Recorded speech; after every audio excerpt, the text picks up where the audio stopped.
Itu dia secara ringkas penjelasan daripada Yang Amat Berhormat Perdana Menteri Datuk Seri Ismail Sabri berkenaan dengan hukuman mati mandatori dimansuhkan. Ini juga yang akan kita bawakan perbincangannya di Malaysia hari ini pada pagi ini bersama dengan tetamu-tetamu saya. Elok saya perkenalkan terlebih dahulu. Kita bersama dengan Cik Muhammad Haris Mat Yusof, merupakan Peguam dan juga Exco kepada Persatuan Peguam-Peguam Muslim Malaysia. Apa khabar Tuan Haris? Assalamualaikum Rina. Salam. Alhamdulillah. Baik, selain itu juga Tuan, kita turut bersama dengan Tuan Ahmad Syamil Azad Abdul Hamid secara atas talian, merupakan bekas Magistrate dan juga Peguam Jenayah. Assalamualaikum Tuan Syamil. Assalamualaikum Puan Rina. Salam. Baik, terima kasih kerana bersama kami di Malaysia hari ini untuk sama-sama kita bawakan berkenaan dengan isu yang saya kira ketika ini sedang hangat diperkatakan berkenaan dengan hukuman mati mandatori dimansuhkan ini. Pertamanya, Tuan Haris, mungkin untuk memberi pencerahan dan juga penjelasan kepada penonton kita, apa sebenarnya yang dimaksudkan dengan hukuman mati mandatori dimansuhkan? Baik, terima kasih Rina. Maksud hukuman mandatori dimansuhkan ini adalah pilihan wajib bagi mahkamah untuk menjatuhkan sabitan ke atas pesalah-pesalah yang mana peruntukan dalam undang-undang meletakkan hukuman gantung sampai mati, iaitu mandatory hukuman mati, adalah telah dimansuhkan. Hal ini bermakna selepas ini mahkamah yang mulia akan mempunyai pilihan untuk menggunakan budi bicara mahkamah sama ada untuk melaksanakan hukuman gantung sampai mati atau pilihan-pilihan alternatif lain yang mana mahkamah fikir suai manfaat kepada pesalah tersebut. Baik, itu penjelasannya. Untuk Tuan Syamil, mungkin boleh dikongsikan bila kita menyentuh tentang tidak ada lagi, maksudnya sebelum ini mungkin hakim terikat dengan keputusan tersebut dan ini pula dapat dikatakan bahawa hakim ataupun sistem kehakiman negara-negara kita mempunyai budi bicara, mengikut budi bicara sendiri. Bagaimana untuk kita perjelaskan dalam suasana ini, Tuan? Okey, budi bicara ini adalah satu kuasa yang mutlak di pihak mahkamah untuk memilih sama ada untuk menjatuhkan sesuatu hukuman dan ia berdasarkan fakta dan juga kejadian kes. Jadi tak semua kes yang sama, tak semua kes ada fakta-fakta dan kejadian yang sama. Jadi kemungkinan dalam kes suatu kes ni ada ketidaksengajaan ataupun faktor-faktor tambahan yang menyebabkan hukuman yang lebih bersesuaian adalah bukan hukuman mati. Jadi di situ mahkamah mempunyai budi bicara untuk memilih sama ada untuk menjatuhkan hukuman mati ataupun sebaliknya. Jadi it's an additional option on their behalf untuk memilih satu hukuman yang lebih bertepatan dengan kejadian. Baik, itu untuk kita perjelaskan apakah yang dimaksudkan dengan budi bicara mahkamah itu sendiri. Tuan Syamil, saya nak tanya juga dalam situasi ini bagi pandangan Tuan sendiri, apakah ada kewajarannya untuk dimansuhkan hukuman mati mandatori ini? Saya percaya ia satu perkara yang bertepatan kerana kita memberi pilihan kepada mahkamah, bukan setakat mengekang mahkamah dengan beri satu saja hukuman tanpa option yang lain. Dan seperti saya nyatakan sebelum ini, bagi setiap kes-kes yang berlaku terdapat faktor-faktor dan cerita di sebaliknya yang berbeza yang menyebabkan kesesuaian hukuman itu mungkin berubah-ubah berdasarkan kejadian kes. Jadi di sini kita memberi ruang kepada mahkamah untuk memberi keadilan terhadap kes tersebut. Bukan setakat apabila satu kesalahan menjadi dibuktikan secara automatik hukuman mati dikenakan. Malahan kita mungkin beri peluang untuk seorang pesalah itu untuk berubah walaupun di dalam hukuman pemenjaraan yang panjang. Jadi memberi satu alternatif lain. Banyak lagi opsi pada mahkamah untuk memilih apa yang lebih sesuai dengan kesalahan tersebut. Okey, saya tertarik bila Tuan Syamil menyentuh tentang untuk memberi keadilan kepada pesalah. Tuan Haris, bila kita sentuh tentang untuk memberi keadilan ini, ada banyak perkara ataupun faktor yang perlu kita fikirkan. Antaranya faktor peringanan ataupun bagaimana situasi sesuatu kes itu sendiri. Jadi, kalau kita melihat daripada sudut satu lagi, bila dimansuhkan, maksudnya perlu ada hukuman gantian atau alternatif. Jadi, apa agaknya yang boleh kita lihat ianya setimpal ataupun memberi keadilan bukan sahaja kepada pesalah itu sendiri tetapi kepada keluarga mangsa sebagai pembelaan. Ya, baik Rina. Berkaitan dengan persoalan tersebut, ingin saya menyatakan bahawa kami Persatuan Peguam-Peguam Muslim Malaysia bersetuju dan menyokong usaha kerajaan untuk memansuhkan hukuman mandatory tersebut. Hal ini hukuman mati mandatory tersebut. Hal ini kerana prinsip dalam Islam terhadap keadilan adalah untuk kita meletakkan sesuatu pada tempat dia. Jadi kalau kita perhatikan pemansuhan hukuman mati mandatory ini akan ada pilihan yang sewajarnya kepada keluarga si mangsa. Seperti mana dalam prinsip Islam kita ada peruntukan dalam kisas kita ada peruntukan diat, iaitu ganti rugi atau pampasan kepada keluarga mangsa atau waris mangsa untuk meneruskan kehidupannya berbanding dengan pelaksanaan sistem hukuman mati mandatory yang sedia ada pada ketika ini.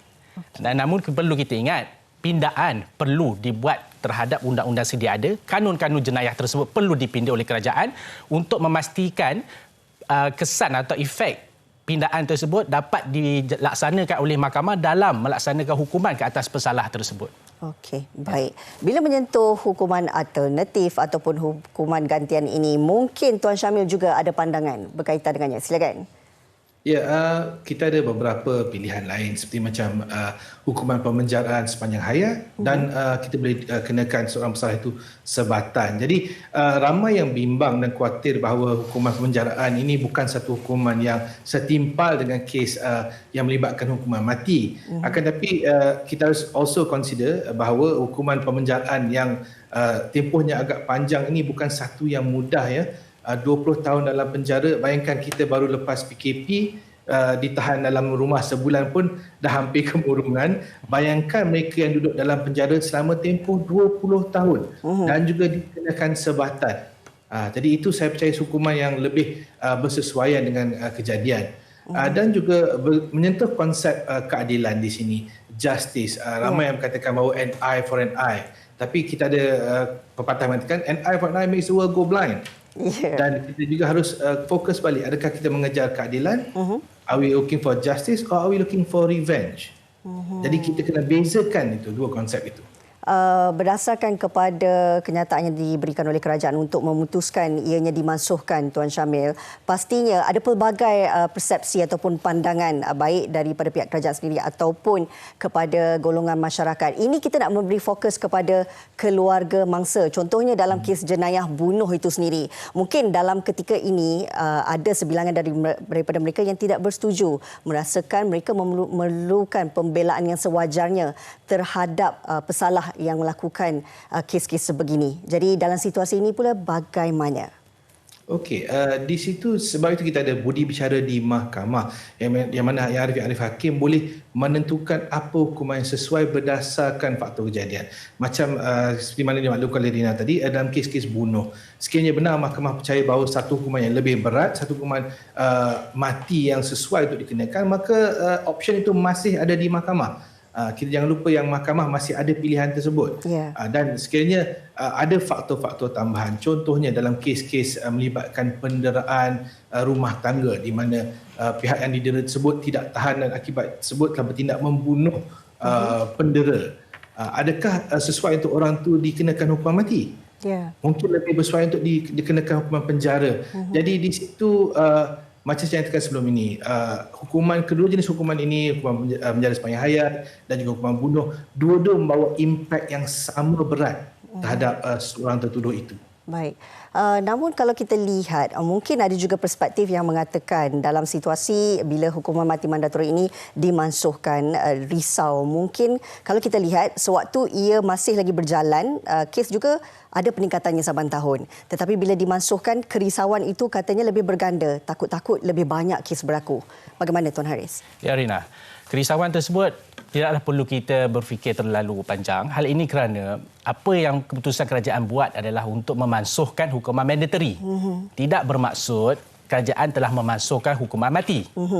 Dan di sini kita perlu lihat budi bicara itu terletak pada tangan Yang Arif Hakim untuk menentukan sama ada pesalah tersebut wajar untuk dikenakan hukuman mati ataupun hukuman lain alternatif. Sebagai contoh, saya rujuk kepada kenyataan Yang Amat Berhormat Perdana Menteri sebentar tadi yang menyatakan berkenaan dengan peruntukan di bawah Seksyen 39B Akta Dadah Berbahaya memperuntukkan hukuman mati. Dan secara alternatifnya memberi pilihan kepada mahkamah jika rujuk kepada Akta Dadah Berbahaya tersebut. Seksyen 39B menyatakan subsection 2 dihukum dengan hukuman mati atau pemenjaraan seumur hidup dan hendaklah jika dia tidak dihukum dengan hukuman mati, dihukum dengan sebatan tidak kurang, iaitu minimum 15 kali sebatan.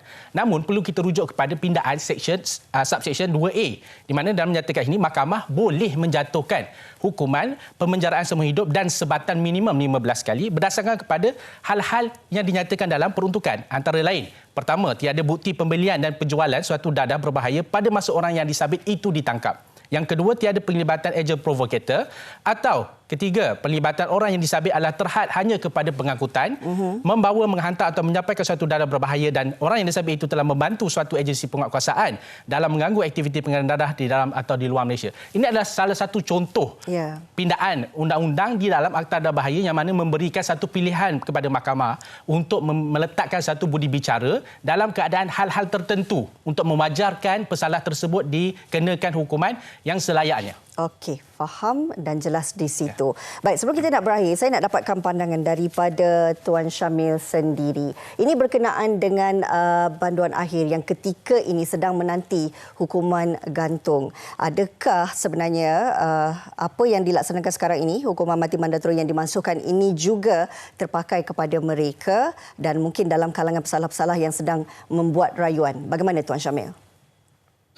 Pada pendapat saya memandangkan kita ada peruntukan di bawah Perlembagaan Persekutuan yang menyatakan bahawa kita tak ada retrospective law ataupun orang Malaysia, rakyat Malaysia ni dilindungi daripada apa-apa perubahan undang-undang yang di mana pada masa kejadian beliau tidak lagi terlibat dengan kesalahan ataupun perubahan undang-undang tersebut. Jadi by right sepatutnya ia tidak akan mempunyai sebarang impact terhadap kes-kes yang telah ditetapkan. Akan tapi perkara ini masih lagi dalam kita kata peringkat planning lagi, manakala tiada undang-undang baru digubal. Hanya setakat ini ada persetujuan di pihak kerajaan untuk mansuhkan sahaja satu hukuman mati mandatori. Jadi pada pendapat saya tak akan mempunyai sebarang impact terhadap hukuman-hukuman yang telah pun dijatuhkan. Jadi hukuman tetap diteruskan ya, Tuan Syamil? Saya percaya sedemikian, Puan. Baik. Apapun, ini penjelasan yang saya kira dapat memberi pemahaman kepada penonton-penonton di Malaysia hari ini berkenaan dengan hukuman mati mandatori. Bukanlah hukuman mati itu dimasukkan sama sekali, tetapi hanya hukuman mati mandatori. Terima kasih kita nak ucapkan kepada Tuan Muhammad Haris Mat Yusof selaku Peguam dan juga Exco kepada Persatuan Peguam-Peguam Muslim Malaysia. Juga terima kasih banyak-banyak Tuan Mat Syamil Azad Abdul Hamid, bekas Magistrat dan juga Peguam Jenayah untuk perbincangan kita pada pagi ini. Terima kasih kedua-duanya. Terima kasih. Baik, itu saja perbincangan yang kita nak bawakan pada pagi ini.